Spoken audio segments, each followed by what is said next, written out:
we go. Welcome everybody. How's everybody doing? Excellent. I'm liking the energy in the room. Good evening and thank you for coming out tonight to the 2018 Ajax Election Debate Series.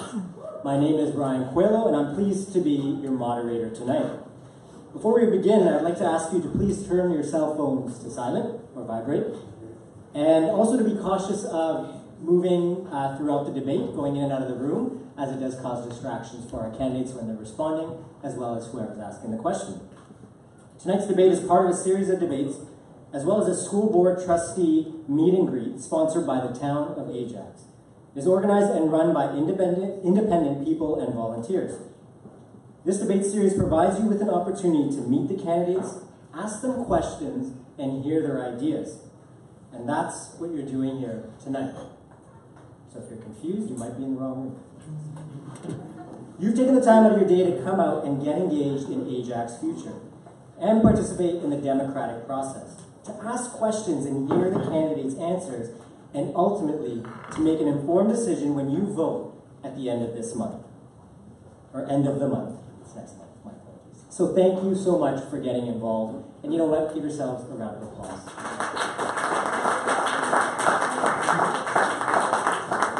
Voting in this election is going to be different than in the past. It's going to be easier than ever to vote. In the past, you could visit a polling station to cast your vote, or you could vote online or by telephone. For this election, there will be no polling stations. Voting will be done either online or by telephone.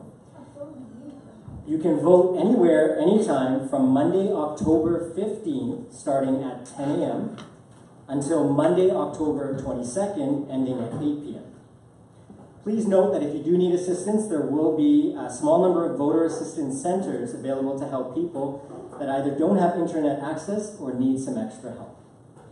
To learn more, please visit the Town of Ajax website or stop by the table outside this room, and someone from the elections team will be happy to answer any of your questions.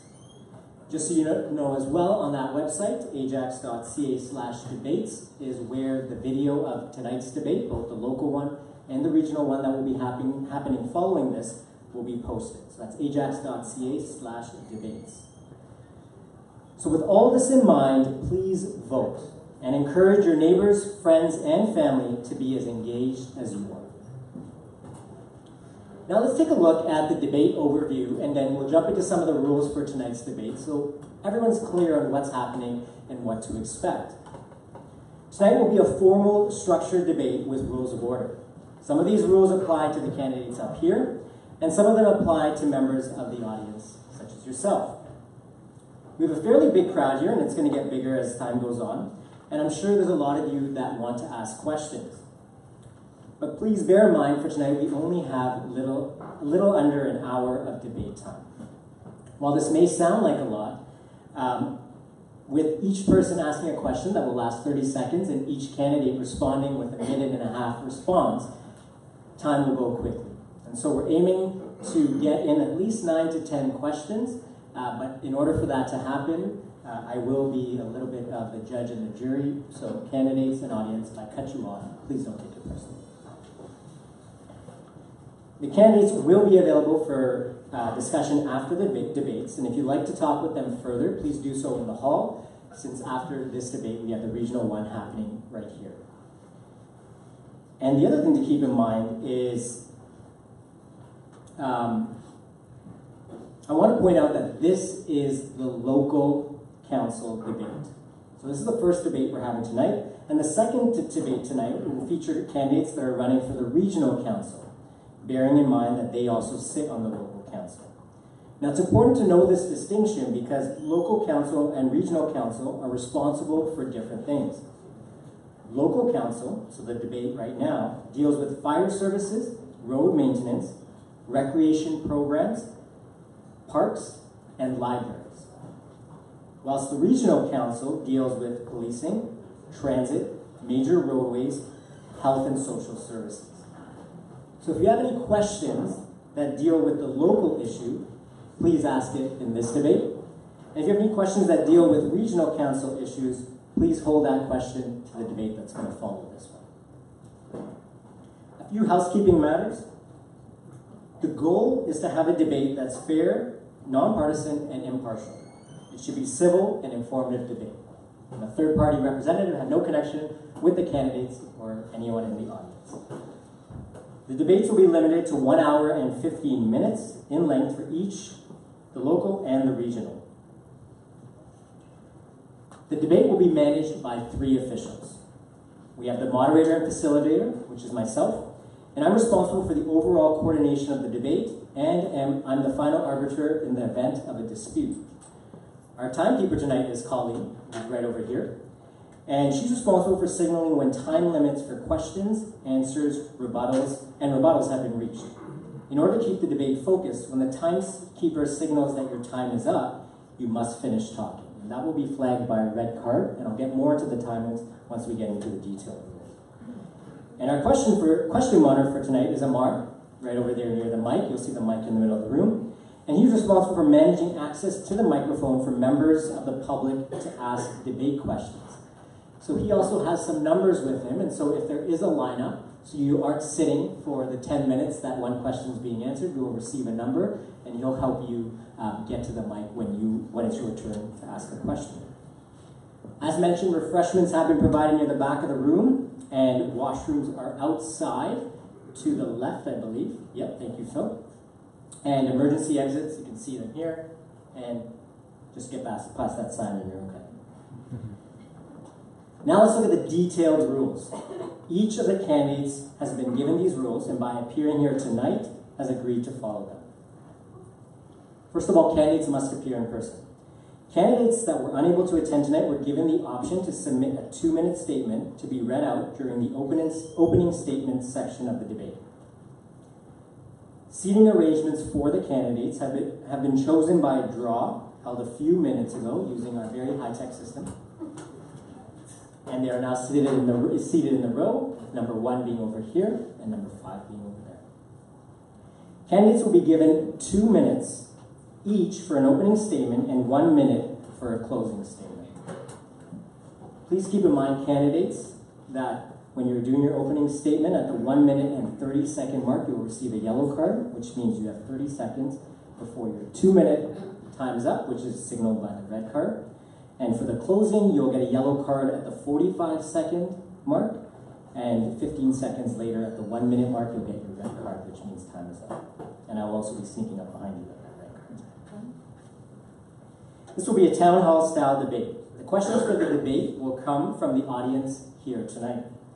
This is your chance to ask questions that you really want to ask so you can hear what the candidates have to say.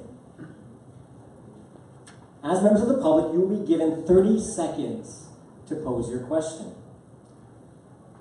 Once again, you will receive a yellow card at the 20-second mark, which Colleen will hold up for you to see.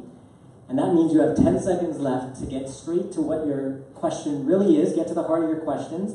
And at the 30-second mark, you'll get a red card, and that means your time is up. We ask that all questions are respectful, clear, concise, and in the form of a question rather than a statement. Once again, if you have anything you want to share that's discussion-based, please say that for after the debate. If your question does involve a personal situation, please keep the details general, and that's for the privacy and safety of everyone. And it is not appropriate to ask for candidates to answer questions that involve specific, personal, and private details. So please keep everything anonymous. If you have any accessibility or mobility needs, please signal our question monitor, Amar, and he will find a way to make sure your question gets heard and asked. And a reminder here is we'll be very strict on the questions. So sometimes you want to really explain the context, and we enjoy that and we want that. Gives the candidates a better understanding. But be sure when you see that yellow card that you dive straight into what is that question you're trying to ask. What's the intention behind it? Members of the audience, as well as the candidates, are not allowed to enter in a debate with each other. So please keep in mind, most is called a debate. It's a bit different, where it's more of ask question, get a response type debate. You are allowed to ask more than one question. However, when you're at the mic, you're only allowed to ask your first question, and after that, if there's a queue, you have to go to the back and wait again to ask a second question. Or third. Please, when you come up to the mic, especially if you're later on in the queue, build a second question in your mind, just in case someone ahead of you asks something that's similar to your first question. And this will ensure that we have a great cross-section of issues that are discussed here tonight. Candidates will be given 1 minute and 30 seconds each to answer your question. And as a reminder, you'll see the yellow card once you are at the 1 minute mark, and then you'll get the red card at the 1 minute and 30 second mark. Each question will be answered in a rotation following the order of the seating drill. So we'll start here with you, Marcia, and then after the second question, we'll start with Rob, and so on and so forth. Also, candidates, you have the opportunity for 2 rebuttals. And what that means is if there's a statement or something that's said after you've already spoken to a question, you're allowed to have a rebuttal. Get my attention, before I move on to the next question. For that rebuttal, you have 1 minute, and that allows you to make a statement. So you can't get into an interaction, you can't ask another candidate. You can only make a statement maybe on facts or legitimacy. And for the rebuttals, you'll get a yellow card at the 45-second mark, and you'll get a red card at the 1 minute mark. So the big thing with the cards is make sure, when you see the yellow, that's just a warning, you don't have to stop. It's the red card that you have to stop at. With all that said, does anybody have any questions? I know you do, but any questions in regards to the rules? Great. Okay, so now that all the formalities are out of the way, it's time for us to meet your candidates for the local council and start to hear their views. We'll begin with a 2-minute opening statement from each candidate, and we'll first start off with Ms. Marcia Dooley.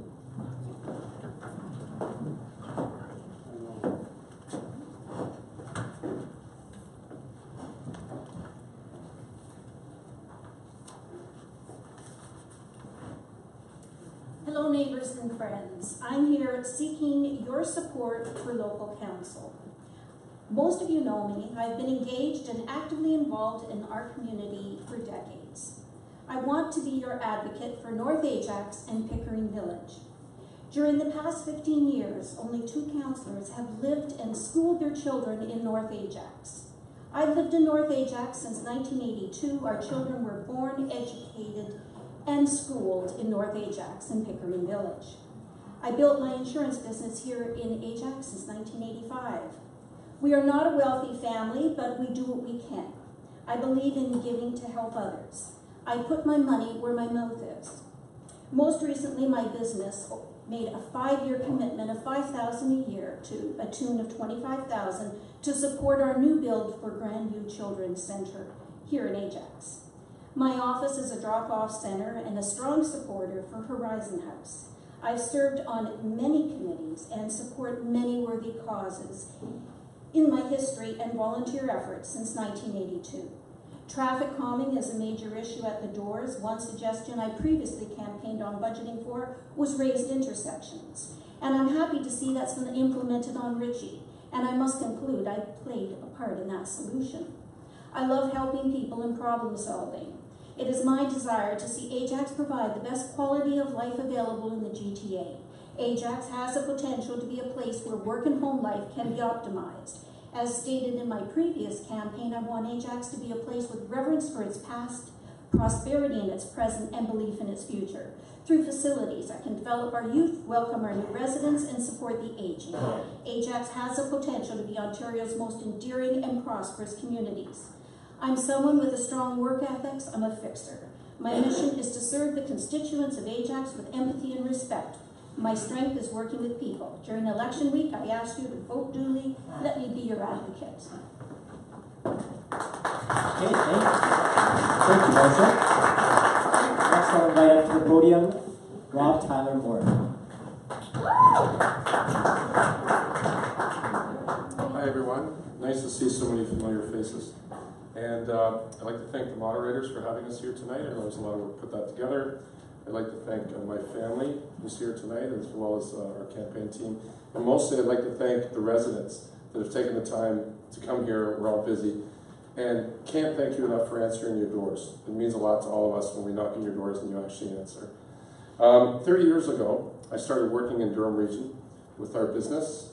And since then, we've had a 32-year run of success. Not multi-millionaires, but we've done well. 27 years ago, Lisa and I bought our first home in Fort Tipton Crescent, just over here, right in Ward 1.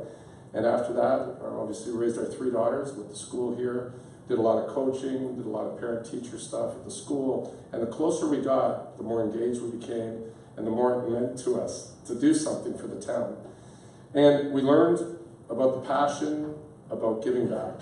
So 4 years ago, we decided that I would run for council. At that time, I became extremely focused, attending all the council meetings in this current council term, becoming chair of Recreation and Culture, becoming chair of a neighborhood watch, also the Lakefront Environmental Committee, also attending Pickering Road Watch meetings, which we learned a lot about roads in that time. And also, I was nominated for a Civic Award for Outstanding Achievement and Contributions to the community.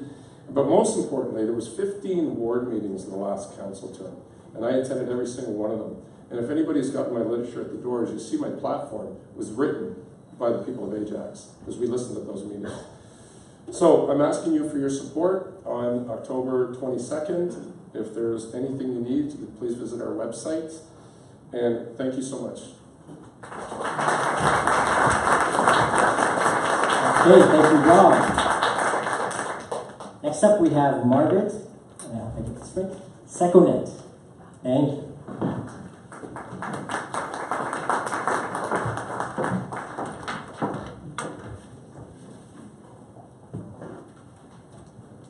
Good evening, everyone, and thank you for taking time to come out and participate in this democratic endeavor.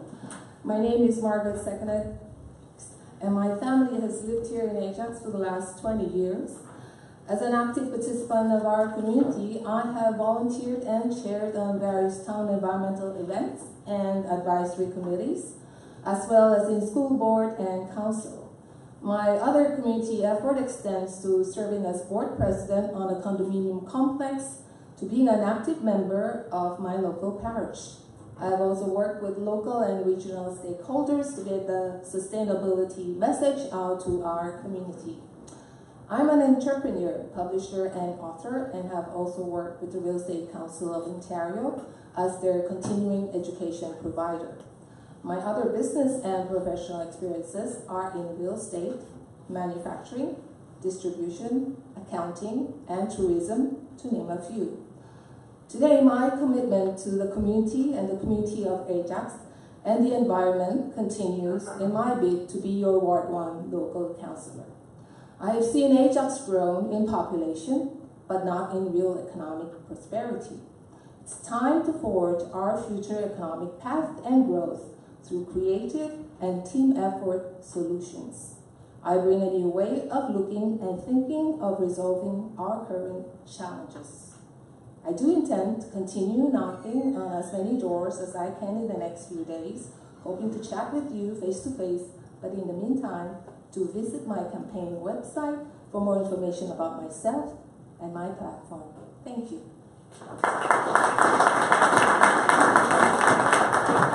Okay, thank you, Margaret. Next, we have Michael Bissonnet.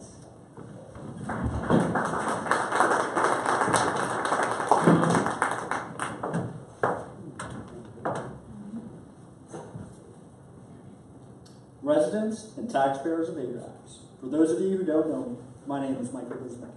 Over the past several months, I've had the opportunity to meet with a countless number of residents all throughout Ward 1 and listen to the issues and concerns that affect them on a day-to-day basis.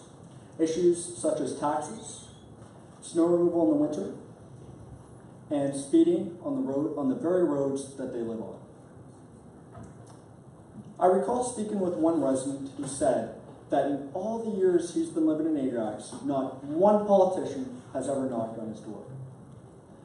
It is my belief that politicians ought to not only knock on doors during the election, but to knock on doors after the election to listen to the issues and concerns of the residents of Ajax. On October 22nd, you'll all have the opportunity to elect a new face for council in Ward 1. If elected, October 22nd won't mark the last day you see me in your neighborhood or on your doorstep. I don't have all the answers, but with public consultation and giving you, the people of Ajax, a voice, I believe that we can make Ajax a much more vibrant, and livable town than ever before for future generations. Thank you very much for your time. Thank you, Richard. And next we have Christopher Gillette.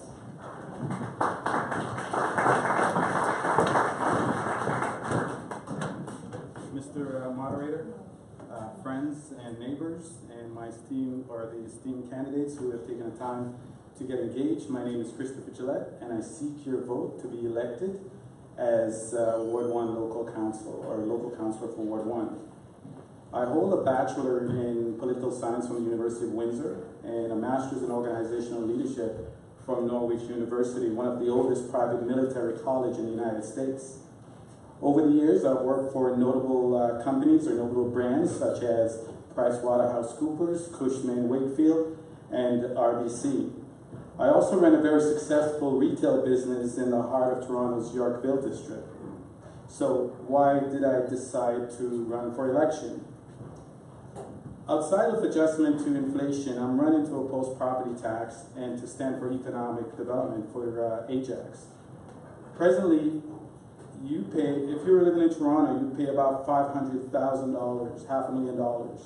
Sorry, let me correct that. If you live in Toronto in a $500,000 home, you'd pay about $2,000 to $3,000 in property tax.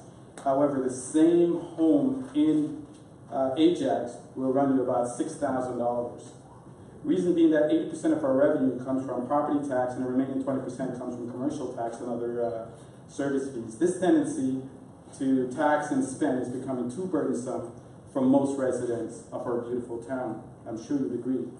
Therefore, I believe that there's a need for change. We need leaders that are dedicated to weaning us off this tax and spend addiction and begin the work of moving us towards a 60-40 tax ratio. 60% from residential tax and 40% from commercial tax. What I can tell you is that we can achieve this by aggressively promoting Ajax as an ideal place to do business. Mississauga did it, Markham is doing it, and we have the right mix of people to do it. You just need the right leadership down in the city, in town council. Thank you.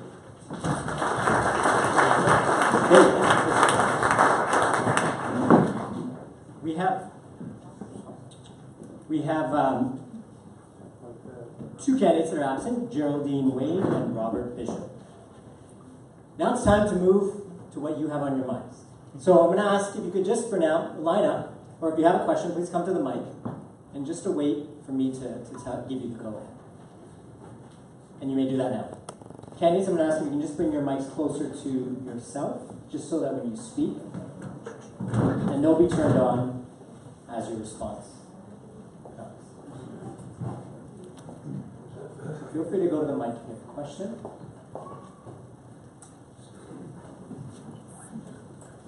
I don't think I really need the mic because I'm sure I'm loud enough. However, there are 7 candidates on my voting list that came on today. There are 6 chairs up there, and of course we have 5 candidates. Of the 5 of you, there is only one candidate, Mr. Gillette, that mentioned just now about taxes. And I would like to know what the rest of you think about it. Because I agree wholeheartedly with you, sir, that the taxes here in Ajax are exorbitant. They are quite high. Thank you. Thank you, sir. In regards to taxes, we'll start with Ms. Marshall. Well, thank you. Taxes more come from the mayor's debate than it does from local council. However, I must say that as local councillor, yes, we want a fair tax base. We want to stop any increases or increases just according to the rate of inflation. We need our services, we need our roads kept up, and it all costs money. So it's a case of finding efficiencies within the current budget. Maybe things have been spent where we can make cutbacks and level off the playing field for taxes, but people can't get more services and pay less taxes. Toronto is a different case when it comes to the tax base. They have not kept pace. And those of you that are paying more, if Impact has increased your taxes, I suggest you contact them because they'll set the tax base according to the real estate. And real estate was high for a while, but it's gone back down. It's not like insurance where we're assessing your home based on the rebuilding cost. So if you've had an increase, check it out with Impact and ask them to reassess it. Thank you, Marcia. Go ahead, Rob. It's one of the ones that comes up the doors all the time about property tax. And I think the first place we have to look is efficiencies. Always. That's the first place. Because it seems like if we want that 1 or 2 point increase to go with extra costs from year to year, we seem to go to the residential, which we all pay. The biggest way to get the revenue different from the homeowners is to get more jobs and bigger paying companies here. So there's different forms of revenue streams. So attracting new business, I think, is a great way to lower the tax rate and the tax burden on residents, as well as looking at efficiencies. Always looking at efficiencies. Thank you, Rob. Margaret. Yes, with regards to taxes, we all want to have our lower taxes. That's our wish, but is that reality? I don't think so. And this is not just in Ajax, this is across other municipalities. Another reason that we might see that our taxes are more higher than other municipalities because the burden is actually on the residences. We don't have too much of the business tax to shoulder most of the burden. And this is basically, we kind of call ourselves as a bedroom community. So in line with that, what we have to also do is actually attract more businesses that will actually help us and our labor force here find the right job. As it's twofold. The businesses will actually help with reducing our tax burden. Another side to it, we will have enough job creation for the type of skills that we have in Ajax. So it's a win-win situation if we could actually do that. Thank you. Thank you, Margaret. Michael. I think before projects are put in place, like the bike lanes, I think we ought to have a lot more public consultation with the residents, as well as look for inefficiencies within the budget, to essentially not necessarily lower taxes, but keep taxes as close to the rate of inflation as possible. Thank you very much. Thank you, Michael. And Chris. Because I addressed the issue, so the mayor has said that in his report, it's the Community Action Plan Accomplishment Report 2015 to 2018, not long ago it was released. It said that he would reduce tax, or he advocates the reduction of tax rate increase by 1% for a council term. So I think one of the problems is that we do have this addiction on taxation because 80% of our revenue source is coming from residential taxpayers, you and me and everyone else. The problem with that is that we have over 400 acres of land. Most of it is actually service ready, that we can essentially encourage companies to come here. We have the human capital. We're building the infrastructure. Amazon actually looked at us and we came, I think that was her top 5, top 10, it doesn't matter, but they took a good look at us. The question is that we ran with that ball to say, okay, you didn't choose us, but what is it that we need to address? And have we addressed those issues? And then have we taken those issues to other companies like Google and PayPal and any other company that wants to locate in Canada or in Ontario or in Ajax for that matter and say, we've got a good thing here. You should take a look at us. I think we can do better. Okay, thank you, Chris. Thank you for that question. Sir, please go ahead. Yes, all of you are new. A lot is happening in the town of Ajax, has happened, and is continuing to happen. What is it that is new that all of you are bringing to the table? Okay, so what all of you are bringing to the table that's new. We'll start with Rob. Well, by definition, this election is a massive change election, which everybody in this room knows. It's probably the biggest one of our lifetime, maybe except for my kids. But to say that we have a new CAO who's here tonight, to say that we have new planners, and have a new mayor and a new regional councils and new local councils. Even at the region, there's going to be a new regional chair, rest in peace, Roger Anderson. So that if you want change, it's happening in this election. For me personally, the biggest thing I want to have happen is I want to change the culture so that if somebody who wants to invest in our town phones town hall, the person that picks up the phone, I want them to say, thank you so much for calling. This is the planner's cell number. Let's get you a meeting within the next week. I want everybody in the GTA says that Ajax is the best place in the world to invest in. I want them to know we're obviously not going to let everybody in. We've got to make good choices, but I want that culture to be at its best because it speaks to the environment, gets cars off the road, gets people home quicker with their families, and speaks to the tax burden on the residents. Thank you, Rob. Margaret. Okay, we've seen our population grow considerably and extensively. Our way of life also have changed considerably. And going forward, there are some things that, these are some of the things that we have actually to take into consideration when we start doing our planning and our development and maybe even our bylaws. So that's one thing new that I would like to do, looking at this thing, because what we have right now are probably outdated bylaws, and our culture have changed, our demographic have changed, our diversity have changed. So taking into account all this, we have to actually look at matters and issues in a better light, in a different way. So going forward, I think this would be one of the biggest issues that Ajax will be encountering. So I'd like to find some ways and means to incorporate that in our governance. Thank you. Thank you, Margaret. Michael. What I would like to do is incentivize businesses to come to Ajax, to invest, to hire, and to essentially open up shop. As other candidates have mentioned, we have an 80-20 split in terms of property taxes, where residents are carrying 80% of the burden, whereas commercial real estate is carrying the other 20%. So I think we should try to find a split where we get as close to 50-50 as possible, where we get a lot of businesses in, which bring a lot of jobs and a lot of taxes to reduce the tax burden on residents like yourself. Thank you, Michael. Chris. I'm sorry, what was the question? Because the answers threw me off. There's a lot of newness coming into this election, and what do you plan on bringing as a new candidate? I think the biggest thing I can bring is my commitment to getting the job done. I've worked with folks that have traveled quite a bit. I've worked with folks from different walks of life. I'm a consummate listener. I consider myself to be a good communicator. I consider myself, just by my training alone and also my dedication, a leader.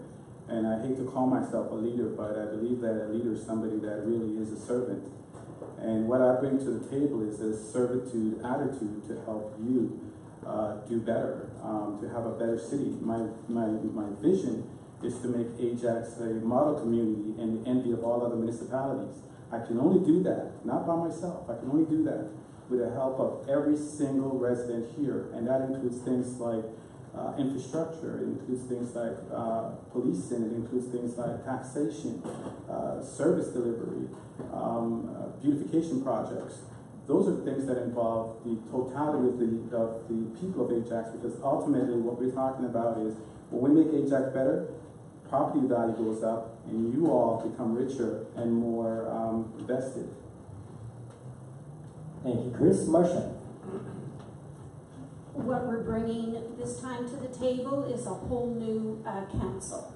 So depending on the mayor that is elected, we are going forward, by the sounds of it, with whoever is elected, with a point of view of attracting business to Ajax, to getting rid of some of the bylaws and the red tape that has prevented businesses from feeling welcomed when coming to our door. Also, what we're bringing is, for the past 15 years, there's only been 2 councillors that have lived north of Ajax. So this time round, we're going to have 4 out of 7 at the table that live and work in North Ajax. Well, maybe not work, but live in North Ajax, living with the bylaws that are presented. So it puts a little different demographic on. The South having a controlling vote at council meetings. It should be better for us in the North, where all the change is occurring, where all the growth is. We are more diverse than the South is. And I think it's a much better situation for Ajax, who, when I moved here, was 25,000, is now 125. Thank you, Marcia, and thank you for that question. Ma'am, everybody, please go ahead. My name is Anne Gifford. I'm a senior, obviously, and I'm wondering what your thoughts are. I have a suggestion on reducing property taxes for seniors, like when you reach the age of, say, 70, 75, that you no longer pay school taxes. Oh, I love that. What are your thoughts?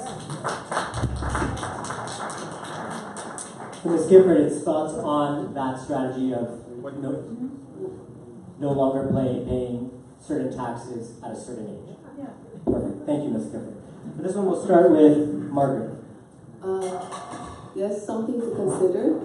I believe that's kind of out of our jurisdiction or whatever. I just asked your thoughts on it. Okay. Would you support it? Sometimes I wonder, like sometimes when we have children at a certain age, and after that they're no longer in the school system, but most of us are still paying into the school, school system, the education. The 70 to 75, yes, it would be great, because I think at that point in time, some of our income have actually reduced, drastically reduced, especially if you're working at a place where you didn't really have a good enough pension.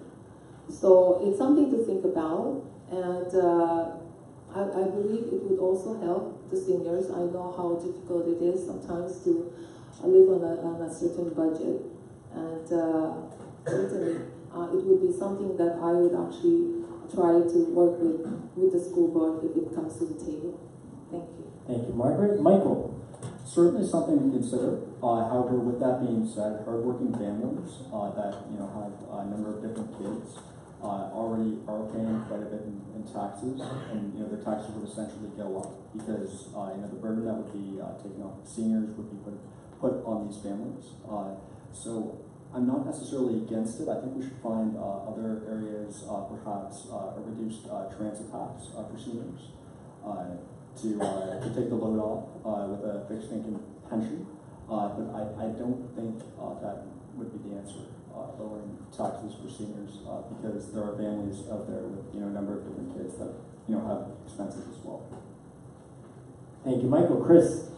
I do understand and I do feel your pain regarding taxation. I agree with what Michael says in that there is an unintended consequence of taking the burden off one group of people and put it on another. We need to spread it in a way that is fair and equitable to all. Let me say this. One of the unintended consequences of having high taxation for everybody is this. So if we take it off, let's say seniors, which I know folks have worked hard their entire lives, and you deserve a break when you get to a certain age. I endorse that.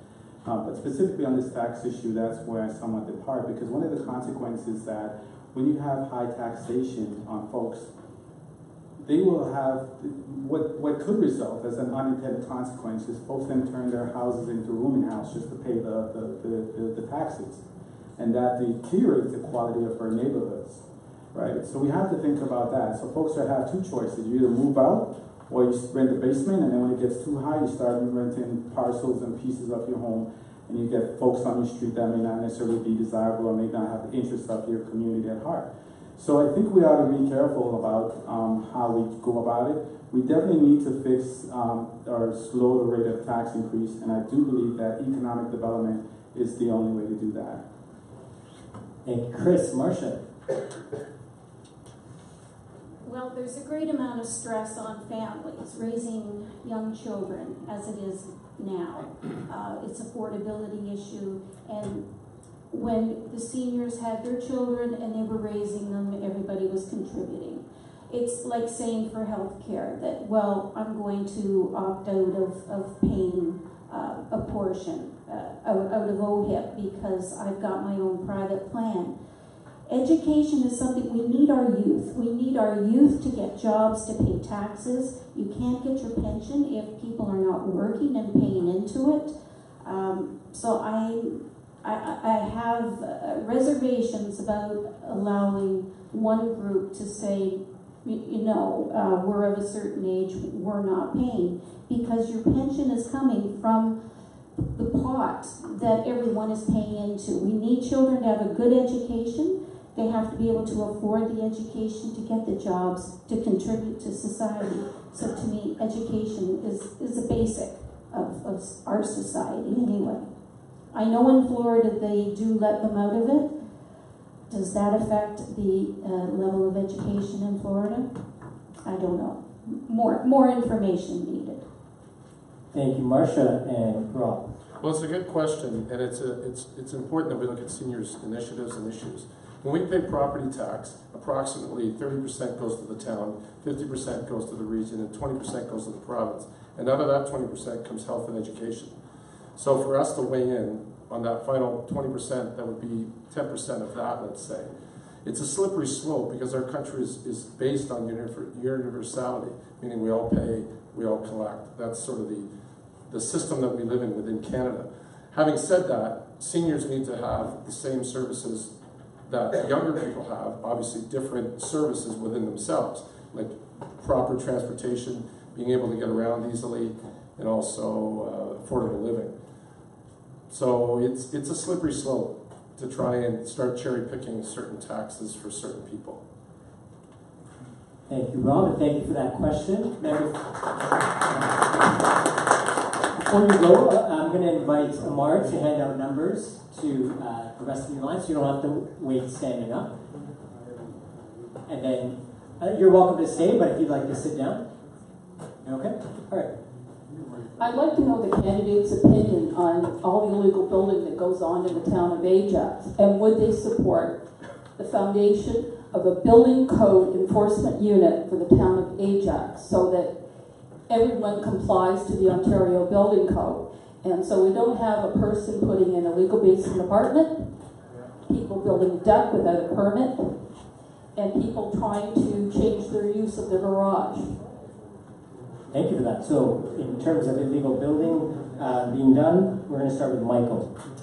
I would be in favor of that. I've heard a lot of input from residents who have mentioned that there's illegal rooming houses kind of going on within their homes, which causes those tenants to park on the street. So we're seeing 3, 4, 5, 6 cars on the street, multiple different families. So to answer your question correctly, yes. Thank you, Michael. Chris? I genuinely believe that problems like that can be addressed with proper bylaws and proper enforcement. No, I'm talking building code. Do you know the building code? Yes, I'm saying. Well, then, please address it specifically to Okay, that. yep. Thank you. Chris, go ahead. Thanks. Thank you for that clarity. So those issues can be addressed simply by having the parties or the individuals in place that will go around and make sure that codes are enforced. But also it becomes a bylaw issue as well, that we can also pass bylaws to make sure that essentially, folks live within a certain quality of life that we all want and we all cherish. So I would definitely believe in the enforcement of codes that actually make sense for the general population. We are a community, and as a community, we have to have a collective sense of what is acceptable. And if we find that something is beyond code, then we ought to enforce it, and we ought to have enough resources to be able to take care of it. Because again, that goes to quality of life, and if quality of life deteriorates, then essentially, folks won't be happy. But I do believe that it comes down to enforcement. Thank you, Chris. Marcia? Well, Heather, we've been around this one before. Yep. Yes, I agree that any building structures must be to code. The town has a building department. We have the town planners. We have bylaw officers. Planners I have am, nothing to do with code enforcement. well, they have a building code that is enforced. They have inspectors that go out. So if there's a specific situation, then that is reported to the town. I'm not in favor of hiring more staff when we have existing staff to deal with bylaw issues with building codes. If somebody is building, they must have a building permit. And that building permit results in inspections to each process. Excuse me, that's laughable, really. Okay, we'll save discussions for after. Anything else, Marcia? Nope, nothing. Okay, next up, Rob. Yes, I believe that the building codes, the bylaws, and the laws should all be respected, and if they're not, people should be penalized and stopped. 100%.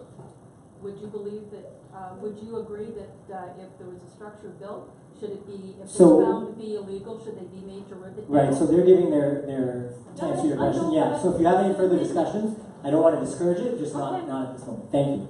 Rob, anything else? Nope? I Okay. just believe that the laws and the codes and the bylaws should all be respected, and if they're not, they should be stopped. Thank you. And Margaret? I believe the town already has all this in existence in their planning and development department.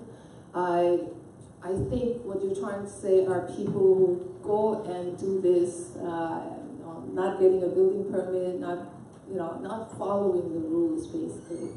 So policing that or enforcing that is a little bit different, but we do have those in place in the town. Well, no, it's the town's Thank you, Margaret. responsibility to enforce the building. Again, so if you have specific concerns, we understand, just for the sake of the fact that this is a general debate, it's the only reason we're going to be stopping on certain, expanding on certain issues. So thank you for that question. Ma'am, when you're ready, please go ahead. Hi. So as you know, Durham is growing population, very diverse culturally. So I would like to know what your position on how you plan on acknowledging that and bringing forward in the population growth culturally. So if you just say the question, what is your intention in helping to and recognizing the cultural differences in Durham, in Ajax, because it is growing? Great, thank you for that. Chris, we'll start with you. Our diversity is an asset, and the day we start looking at our diversity as a liability, we'll be in big trouble. The average income of the folks here is household income is about $80,000. The level of education also exceeds the Ontario and the Canadian average in Ajax. So we are living in a unique, well, maybe not that unique, but for Ajax or for Ontario it is, in that we have a vibrant, very diverse area where folks are essentially progressive in every way that you can imagine. The kids are thriving, they are thriving, they're model citizens and model residents. So I think that we need to embrace that. What I noticed is that we have a lot of diversity volunteer program, but it's not necessarily reflective in all sense, including hiring. So I'll give you an example of what I'm talking about. I am for not necessarily the building of a police station, but for, and this is your answer, I'm going to try to be quick, not necessarily for the building of a police station, but for hiring more police officers to address our issues when we need it. Hiring those police officers have to reflect the community by which they serve. I think that only makes good sense. That goes along for every department, that it has to reflect the diversity. When you look at the level of education, there's no reason to think that we can't find good quality people to fill some of those roles. I'm not saying we need to go back and retroactively correct any mistakes from the past because the population has changed. But what I'm saying is our embracement and hiring practices also have to change, and our cultural practices. Thank you, Chris. Marcia? Well, Ajax is approximately 56% of our population is diverse in either culture, faith, or traditions. Those groups form representation and associations. The town of Ajax has the impact funds available for any events or groups that want to put on any special services for them, events within the group. Ajax is very vibrant with this diversity. We enjoy the Caribbean festivals.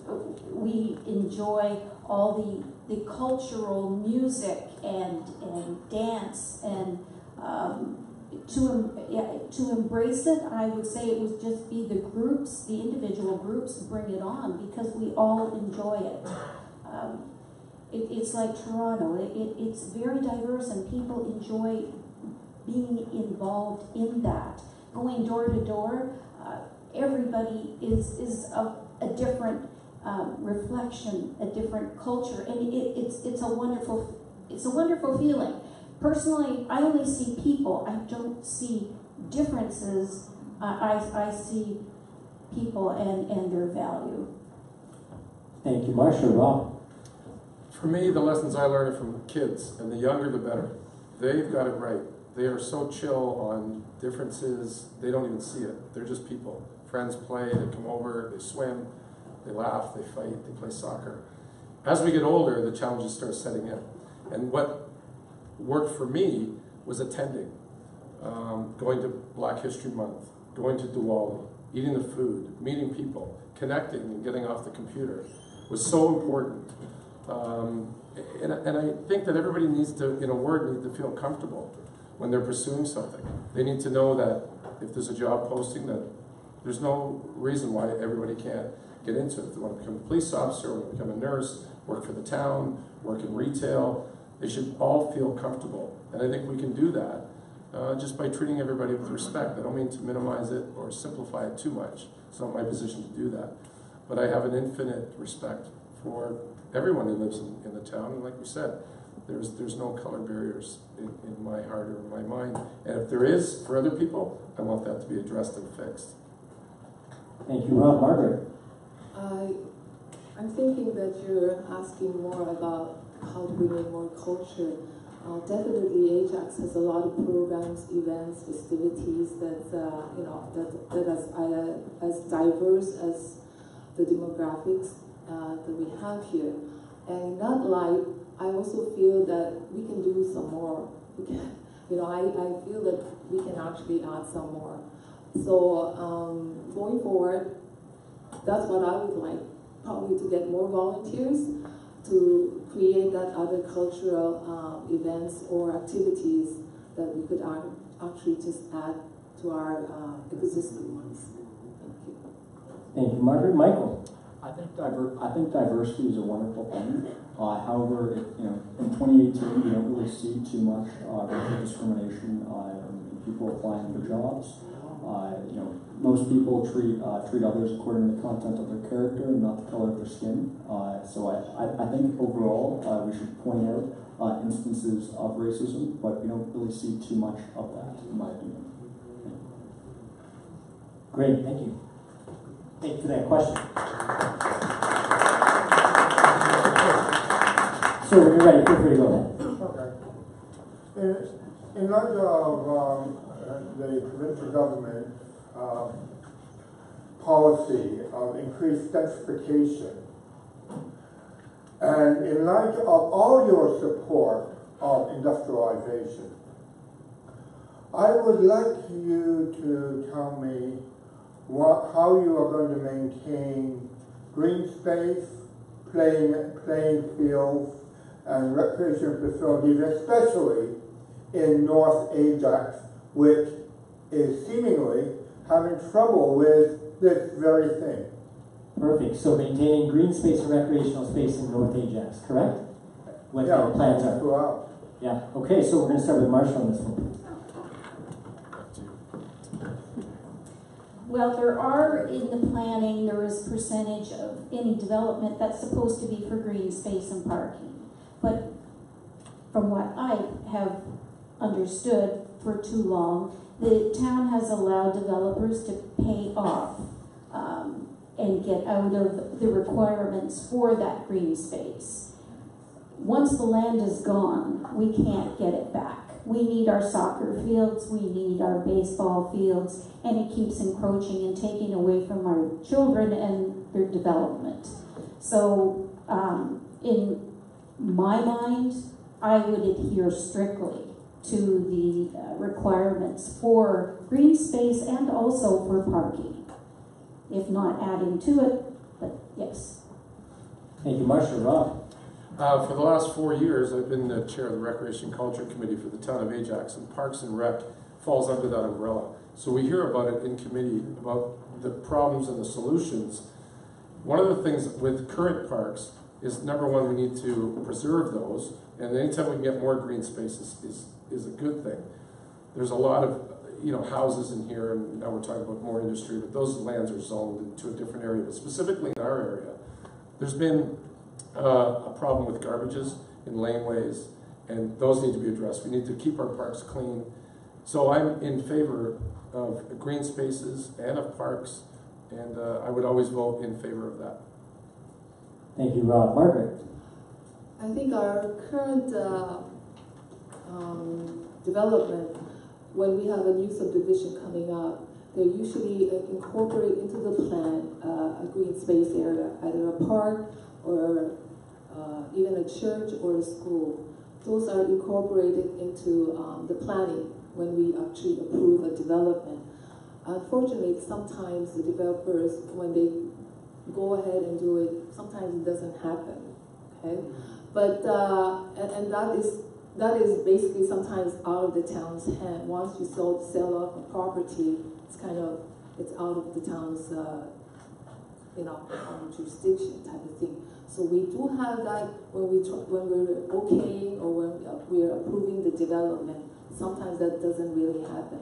Now, in terms of Ward 1, I look at it and I know instead of more green space, we do have more of a concrete jungle type. But I would actually really support going forward more environmental spaces, more natural woodlot to be left untouched. Thank you. Thank you, Margaret. Michael? I think it's really having public consultation. I think that's the most important thing. Let's talk to residents and see how they feel, and essentially act on that. Thank you, Michael. And Chris? So one of my platform is about supporting beautification projects, and it's not necessarily just to paint the concrete green, but to invest in a lot of green spaces where folks can essentially enjoy nature, and that it reflects the makeup of the community in terms of how the community is laid out, how streets are laid out, parks are laid out, and things of that nature. Parks and Recs could play a big role. Part of it is how do we move forward with the existing land that we have.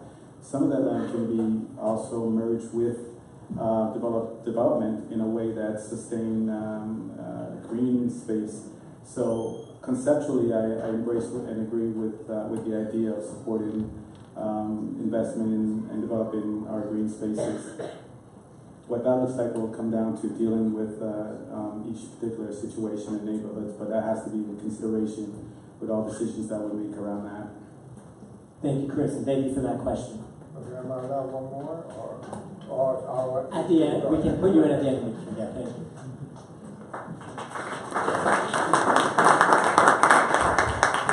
So just so everyone knows, before you go, sir, you're not going to do another question? You're okay?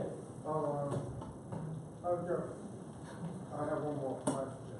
You're welcome to join, but you'll be the last one. It's either this gentleman or if you decide to go, I can sneak you in.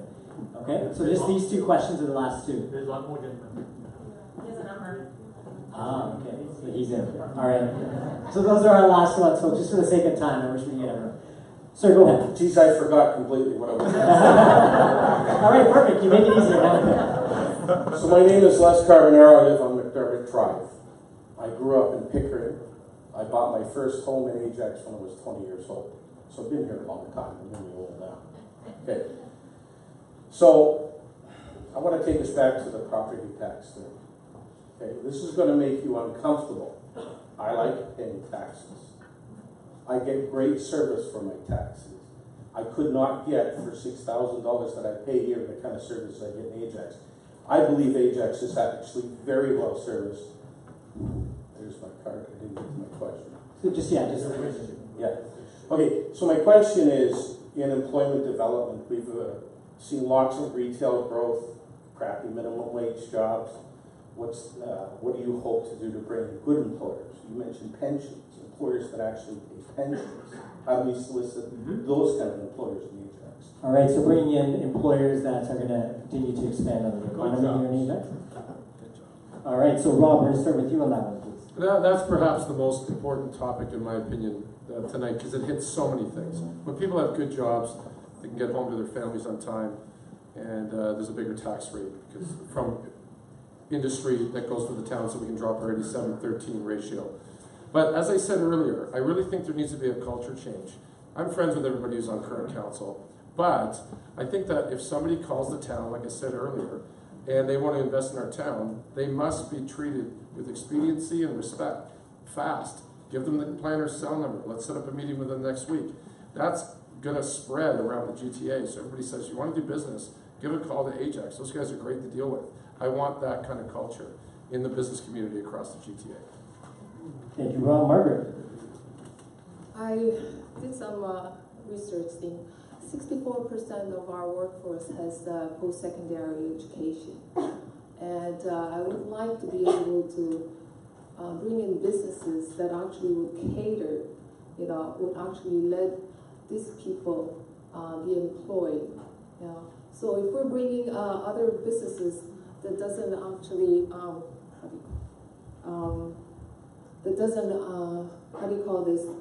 serve the needs, then we will always be going to, other places to work, because we don't have the right jobs here.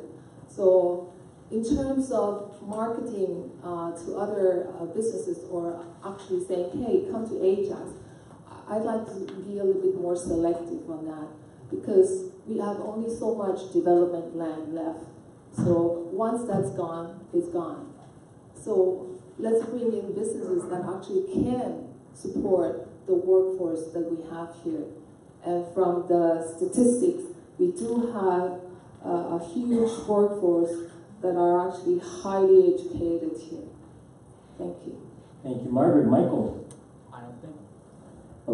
I don't think Ajax can afford to be selective. I think we should try to bring in as many businesses as possible.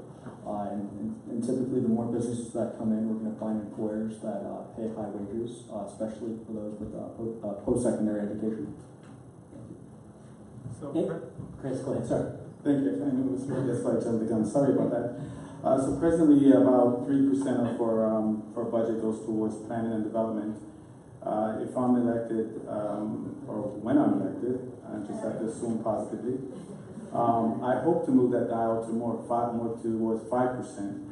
And the reason being, when you move it to 5%, from 3% to 5%, it shows developers, it shows businesses that we are serious and that we're on a mission to acquire their business. Amazon took a look at us. We can go to other companies and say, hey, Google, hey, Facebook, or whatever. And the type of jobs are important. But we can bring high-tech jobs to match the quality of skills that we have here. Folks are traveling 2 hours to Mississauga, 2 hours back each day to work. That's not good for healthy living. There's no reason why we can't do more to bring those kind of jobs here. And like I said, I would encourage council to look at and put in more in planning and development so that folks can take us a lot more serious than they perhaps are right now. Thank you, Chris and Marcia.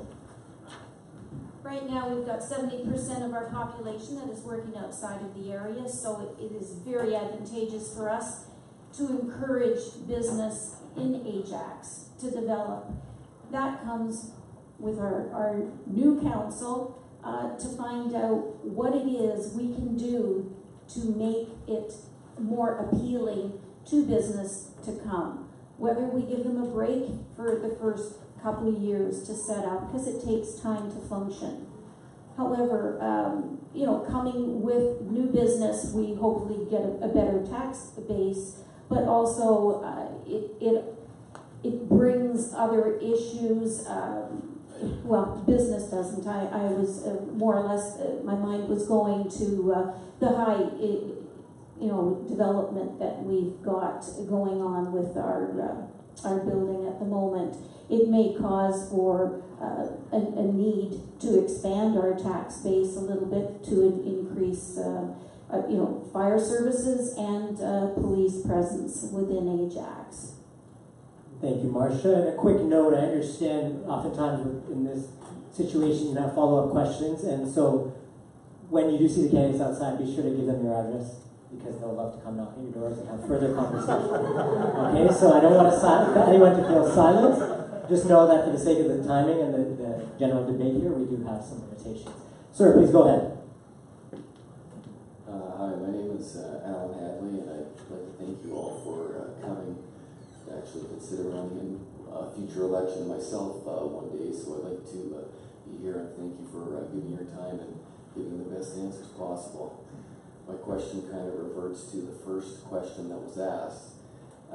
Although not a ward issue in terms of taxes and such, what are you doing to fight for the Ajax Casino? Because in my opinion, the municipality, the town gets their cut of that. If you simply expand the casino, you'll draw more revenue for it. You won't have to worry about private parties. Okay, so fighting for the casino in Ajax, we'll start with Margaret. I believe the casino issue was actually done by a private consulting firm. Right now, I think the position of Ajax is that we have asked OMB to approve increasing the slots at our current casino, and they've actually approved it. But basically, it's kind of out of the town's hands. It's actually probably going to have to be on the provincial people to decide.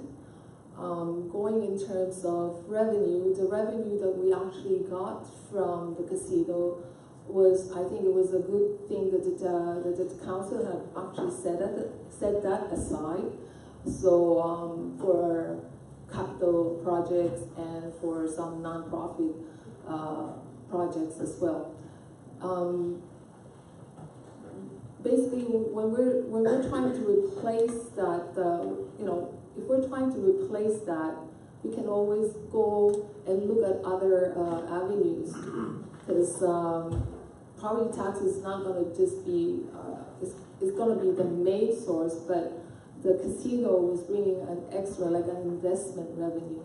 Now, if we have no other recourse, that the casino is not going to be with us, then maybe we should look at other channels to get in some other sources of revenue for us. Thank you, Margaret. Michael. I think we ought to do everything that we can to keep the casino, because it represents a large portion of revenue for the town. However, what I think the town of Ajax should do is try to get back to the table with Pickering and try to essentially get a percentage of the revenue that comes from Durham Live. I had the opportunity to speak with Regional Councillor Kevin Ash, and he mentioned that Ajax typically doesn't play well with other municipalities. So I think we ought to try to negotiate a deal that's fair for all of us. Thank you, Michael. Chris. So I understand in the last provincial election, Rob Phillips had advocated, and I'm not trying to speak for him or misrepresent any of his positions, but I think he has indicated from what I read somewhere in the Toronto Star that he wanted to support the maintenance of our casino in Ajax. We bring in about $8 million a year from that. With Dorm Live happening in Pickering, obviously there's going to be a takeaway from that. I think that there's an opportunity to have a niche market, at least that's how the argument goes, where we can focus on a niche market and maintain that as a revenue source. That's an important revenue source. Again, to say that I'm fully knowledgeable of the intricacies of what's going on between the Dorm Live and Ajax, I would definitely not try to misrepresent myself either that way, but I can tell you that anything that brings money to the coffer and takes pressure off our property tax, you'll have my ears and my eyes 100% open. That's all I can say, and I think the casino does provide some much needed revenue, and we should fight for whatever we can get from both opportunities if it exists. Thank you, Chris. Marcia. With the loss of the slots, yes, we're losing $11 million in revenue. The decision rests with OMB. It does not rest with the town of Ajax or the city of Pickering. It's OMB. our biggest ambition and the blessing of having a whole new council, new people that are friendly with Pickering Council, and I think all of us are, is the possibility of sharing a percentage. Ajax did not set a good precedent with that originally, but going forward with the potential, when it's built out, I think there was a figure of 55 million thrown around, and it's going to impact Ajax. It's going to impact me. I'm right on the street where this is going on. So the best way to deal with it is amicably talk to Pickering and see what concessions we can get. Now, they did mention they wanted to keep Ajax casinos going for the interim when they were up and running. Now, whether that could continue, I don't know if the decision rests with Durham Live or OMB, the way that the divisions have been made. And those divisions were voiced back in 2014 by OMB. Thank you, Marcia. Rob? It's obviously a huge issue. The $6 million that we get every year from the casino, everybody that we knock on the doors with, I'm sure my colleagues would agree, they ask us about that. Is that going to stop? I believe we can keep the casino. I really do. I know there's 2 casinos in Niagara Falls. We've all seen that. I don't know if we need to get in there and say to Pickering, let's get out of the courtroom, let's stop suing each other, let's see if maybe we agree on 8 or 10 things, and the last 2 things we can take to the OMB and say, look, we have a system that we can coexist. Maybe this casino that we have, we can say we won't expand it for 5 years. Well, they go and build Vegas, which is a whole other thing. Scary traffic issues. But I believe we can keep the casino, and when I'm on council, I'll definitely... Okay, thank you, Rob. And to bring us home, our final question, please go ahead, sir. Thank you for taking my question. My name is Adrian McLean, the angriest man on Ajax Twitter. I don't want to ask a question about taxes. My question is about traffic. So what is your opinion on the effectiveness of the Town of Ajax traffic calming warrant? Do you have any specific ideas on how it can be improved? Because it is a mess. Okay. That question on the issue of traffic will start with Michael. I understand that is more of a regional issue, especially on regional roads. However, I would advocate to... Town of Ajax traffic calming warrant. Okay, thank you for clarification. Traffic calming warrant, Town of Ajax. Go ahead. Yeah, so I think what we should do is try possibly expand the roads to alleviate the bottleneck that would occur on town roads. To kind of allude to the Highway 2, the bus lanes, I would be in favor of having the bus lanes converted into HOV lanes to speed up traffic on major roads. Look for areas to essentially alleviate traffic. Thank you, Michael. Chris? So I canvass on Ravenscroft and Delaney, and let me tell you, I get yelled at a lot, and I'm like, I'm not even in office. I'm just trying to get there, and folks are like, you need to do something about this traffic. So I do understand. I think what we need to do is to sit down and look at best practice, best ideas, what can essentially alleviate. This problem is not going to go away without intervention, simply because the burden or the pressure will continue to rise as density continues to grow. And so we need not either push this aside or ignore it as a concern, because I realize folks are really angry about this stuff. And I'm not a traffic expert, but I will be willing to sit down with folks, understand their problem, and find out what is the best way to move forward.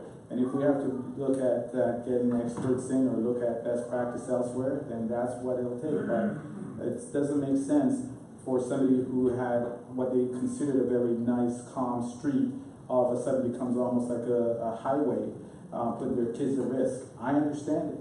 And so while I can't give you a solution right now, what I will give you is my promise to address the issue in a way that essentially protects the quality of life for the folks who live on these streets.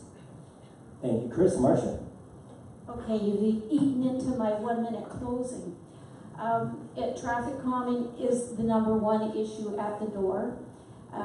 Actually, when I was out canvassing, it was a major issue at one intersection, and a petition was taken up for the residents, presented to staff, which went to council and is now at transportation to change a two-way to a four-way stop. The street became a speedway without having any stops along the way. But saying that, that's just a stop sign. One of the best things is raised intersections. We can't put speed bumps because emergency vehicles, you cannot navigate speed bumps, and if you happen to be the patient in the back of an ambulance, you're not going to appreciate that speed bump. The raised intersections are a good idea. However, they cost, from what I understand, about $18,000 each. So cameras that don't need to be manned, to me, are the best way to manage the situation, hit them in the pocketbook, get the license plate. But these people that are speeding down the streets, these are our neighbors. As soon as they pull out of their driveway, their only thought in mind is to get to their destination, with no regard for anybody else. And I've been on Delaney since 1982. And I mean, just last week, a neighbor's dog was hit. Thank you, Marcia. Rob. I know it's a passionate issue for Hayden, and it is for all of us. It's the number one issue. Marcia's right. It's the number one issue at the door. It's McGill, Kirison, Delaney, Radford. All of those streets are just crazy busy. I don't know what's going on over there, but something's going to happen, and that's when we're all going to be all upset about some kid getting hit. I advocate that this gets fixed by the end of this school year. And I used to be finesseful about doing this, doing that. A stop sign costs $1,500. It's not sexy. Planners hate them, but they don't impede emergency vehicles. You put them in, at least 80% of the people kind of stop. Something needs to be done. It needs to be done quick. So I would say it's priority. Definitely a priority to stop speeding on our street. And a social media campaign to shame everybody to slow down. Kids can handle that. Millennials can handle that. Thank you, Margaret. Again, it's also the number one issue when I go door knocking, speeding. And I can understand people wanting to go home to get the hot dinner and all this other thing. But sometimes the other suggestions like speed bumps, lights and whatever might not work. I think the Durham police have actually come up with another suggestion of speed radar. And I think looking into that would actually be good. They've also mentioned that Pickering have actually done those things and it's working fine. And not only do the town or the city of Pickering have it, even the neighborhood can purchase that and do their own recording of the speed and it kind of help reducing the it calms down the traffic. So I would actually, take a closer look at that. If that is another solution to having less speeders in our street, definitely. Thank you. Thank you. Thank you, Margaret. Thank you for that question.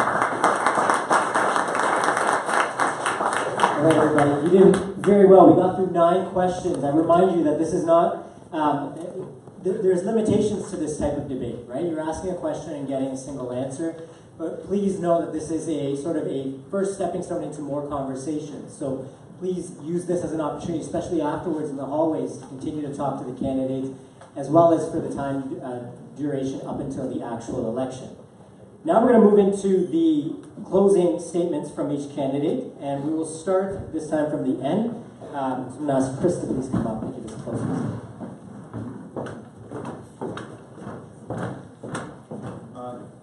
Let me start by thanking you folks for coming out tonight. You could be anywhere else, but you choose to be with us. And that means that you take the quality of life in your town very seriously.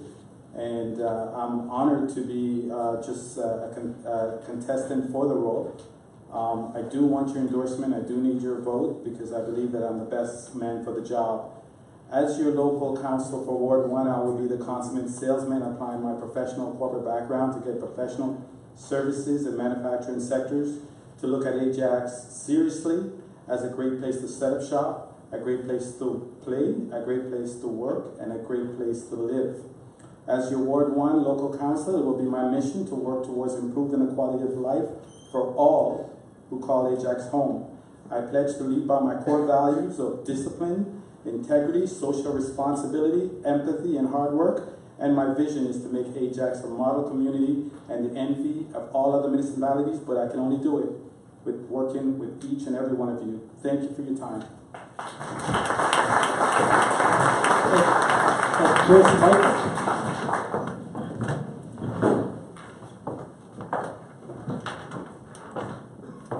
like to thank everyone for coming out here today. It's really wonderful to see so many of you who really care about Ward 1 in our community. I would really like to see changes done in Ward 1 that positively affect everyone. Obviously, we need public consultation and listening to people. Thank you very much for your time.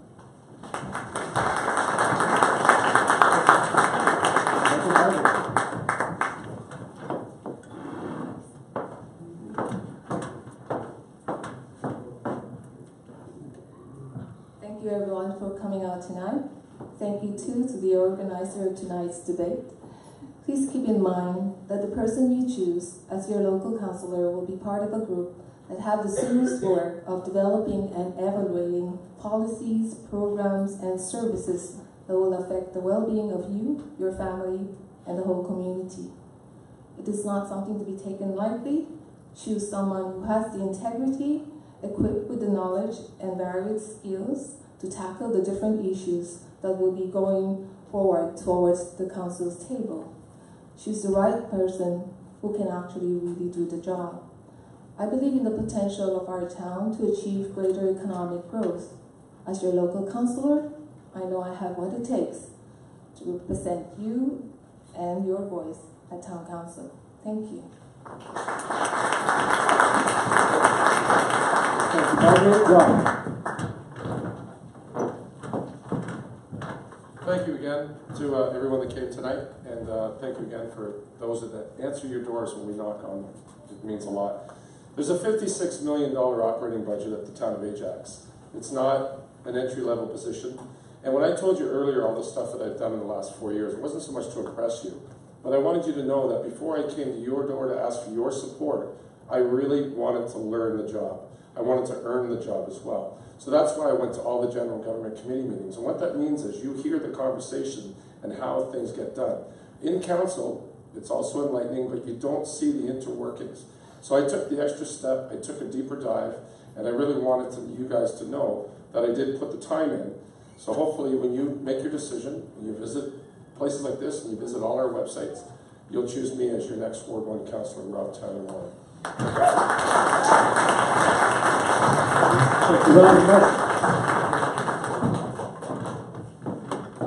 Thank you all for coming out and caring about Ajax. And in closing, I just want to say I have on my radar various issues in Ward 1, including many streets needing traffic calming from our own neighbors that are not respecting speed limits as soon as they leave their own driveway.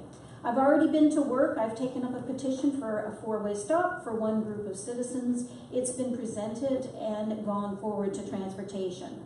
I've been to Committee of Adjustments for another group and spoken to their issue, supporting them and defeating an issue that would be a huge precedent for all of Ajax. They still have the option of appealing it, but anyway, I'm a worker. This is not about getting the job. It's about helping neighbors and getting the job done. I've built an insurance business, one client at a time over the past years. Through the years, I've put my money where my mouth is in supporting our community. My time has been spent in business, volunteering. I bring you maturity, insurance, and business knowledge. I promise to gather facts and opinions to form any decisions at council.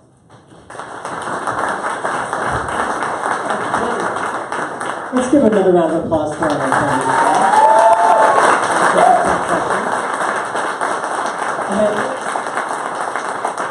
Let's give one more round of applause to all of you for coming out today. It's one thing to live in Ajax, it's another thing to take a stand for it and get engaged. You should really be proud of yourself. I really want to acknowledge you for taking the time to be here. Again, please keep in mind, these are questions you may have not got the answers you hoped for or wanted, but hopefully you got something that you can continue the discussion, continue the conversation with the candidates from, going for the local council.